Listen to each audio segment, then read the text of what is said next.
मित्रांनो, डाळिंबामध्ये फुलगळ का होत असते व त्याच्यावर नियंत्रण कसे करायला पाहिजे ते आपण पाहणार आहे.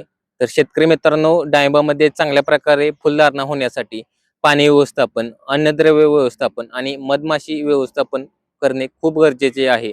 त्यासाठी आपण मधमाशीसाठी आपण रासायनिक हानिकारक कीटकनाशक यांचा फवारणी करणे टाळायचे आहे. तसेच काडीमध्ये अन्नद्रव्यांची कमतरता कमी असते, त्यासाठी आपण कॅल्शियम बोरॉन किंवा झिंक आणि पीजीआरचा वापर करणे खूप गरजेचे आहे. आणि फुलधारण्या वेळेस प्लॉटमध्ये पाणी कमी जास्त होत असते, त्यासाठी आपण वापसा कंडिशनला पाणी देणे खूप गरजेचे आहे.